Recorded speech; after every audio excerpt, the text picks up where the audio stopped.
আজকে দুপুরে হবে চিংড়ি মাছের মালাইকারি, তো তার জন্য আমি বাজারে গিয়েছিলাম। বাজার থেকে কিছু চিংড়ি মাছ এনে নিয়েছিলাম, তো সেগুলো এখন একটু ধুয়ে পরিষ্কার করে নিই। এই যে হচ্ছে চিংড়ি মাছগুলো খুব বড় বড় ভালোই সাইজ ছিল, তো এইগুলোই আমি নিয়ে এসেছিলাম। তো এইগুলো এখন একটু ধুয়ে নেব, ধুয়ে পরিষ্কার করে নিই।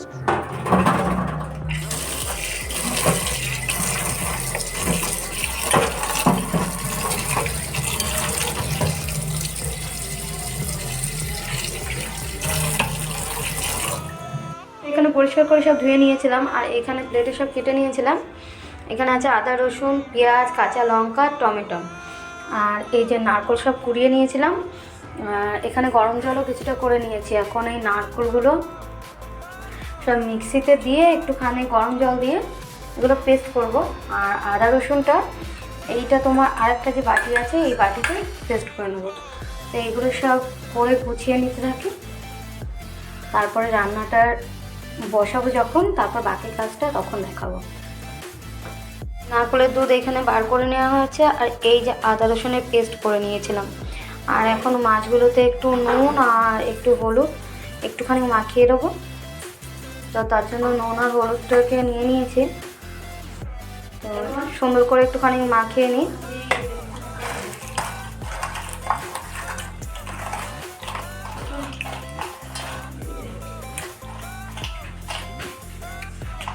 তেল বসিয়ে দেওয়া হয়েছিল, তেল গরম হয়ে গেছে, তো এখন মাছগুলো সব দিয়ে দেওয়া হবে।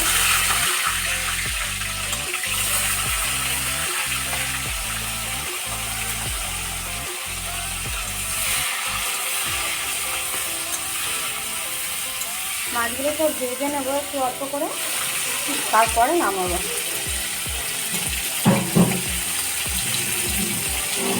সব ভেজে নামিয়ে নেওয়া হয়েছে। আর এখানে ফোড়নের জন্য সব বাটিতে শুকনো লঙ্কা, তেজপাতা, গোটা গরম মশলা এইসব নিয়ে নিয়েছিলাম। এখানে এই তেল আর পাল্টানো হবে না, এই তেলেতেই সব মশলা ছেড়ে দেওয়া হবে।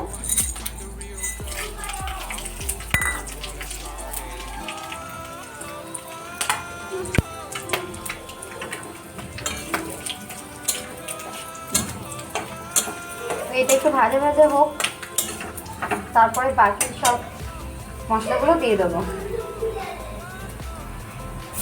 দিয়ে দেওয়া হয়েছিল পেঁয়াজ, খুব বেশি না, একটা পেঁয়াজ ছিল সেটাকেই কুচিয়ে দেওয়া হয়েছিল, খুব বেশি তো লাগে না সেই জন্য।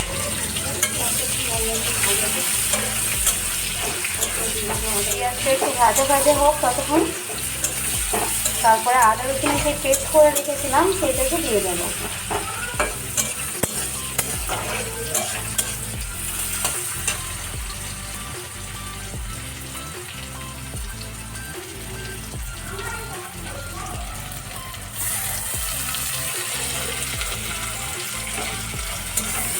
দিয়ে দিলাম মাত্র একটু টমেটো কুচি, সেইটাকে পেঁয়াজটা একটু লাল লাল করে ভাজাবো।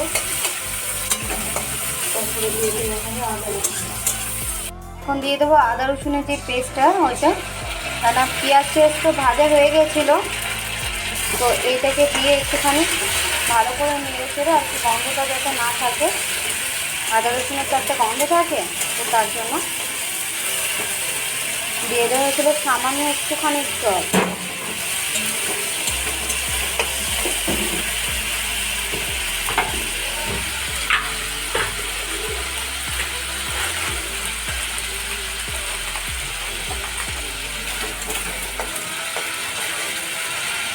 আর কালারটা সুন্দর আসার জন্য এখানে অল্প একটু দিয়ে দেবো লঙ্কার গুঁড়ো, খুব বেশি না দিলেও হবে।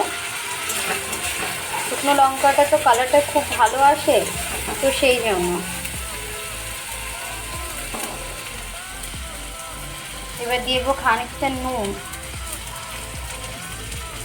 যা যা নুন হলুদ সব অল্প একটু করে দিয়ে দেবো।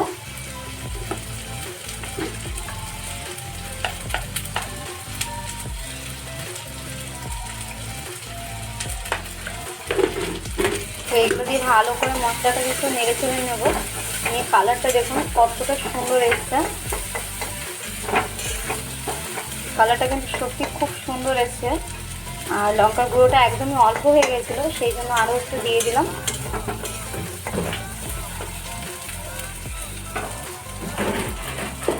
তো আমাদের তো মশলা রেডি হয়ে গেছে।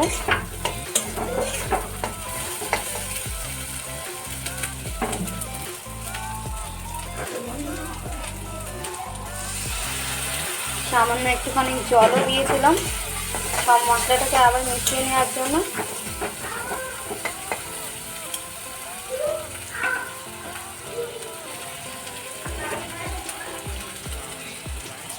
এখন দিয়ে দেবো একটুখানি নারকোলের দুধ। আসলে মালাইকারি করতে গেলে নারকোলের দুধ না হলে কিন্তু কখনোই চিংড়ি মাছের মালাইকারি হয় না।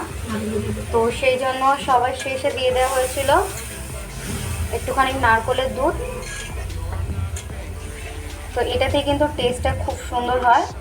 আর সেই বাটিটাই ধুয়ে আবার একটুখানি জল দিয়ে দিয়েছিলাম। আর এখন দিয়ে দেবো চিংড়ি মাছটা। তো এইগুলো সব একসাথে মিশিয়ে নেব।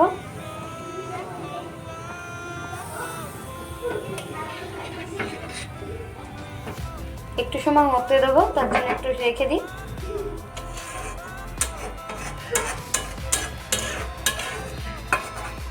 তো এটা তো এখানে ফুটে গেছে। আর এখানে দিয়েছিলাম গোটা কাঁচা লঙ্কা, এই যে চিড়ে রেখেছিলাম। তো সেই কাঁচা লঙ্কাগুলোই দিয়ে দিয়েছিলাম কটা, খুব বেশি দিইনি, যেহেতু শুকনো লঙ্কা দেওয়া হয়েছে তো তার জন্য খুব বেশি আর কাঁচা লঙ্কা দেওয়া হয়নি। এটা টেস্টের জন্য আর দেখতে সুন্দর লাগবে সেই জন্য দেওয়া। তো এটা হতে থাকুক, তারপর নামিয়ে দেবো কিছুক্ষণ পর। মালাইকারি তো রেডি, রান্না কমপ্লিট হয়ে গেছে। তো এটা এখন নামিয়ে নেব। কালারটা দেখুন কতটা সুন্দর এসছে, দেখলেই বুঝতে পারছে।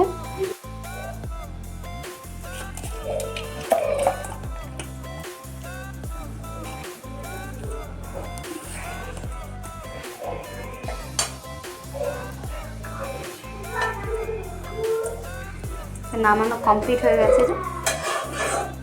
দেখতে এত সুন্দর হয়েছিল, খেতেও না জানি কতটা টেস্টি হবে। তো কেমন হয়েছে অবশ্যই জানাবেন। টাটা।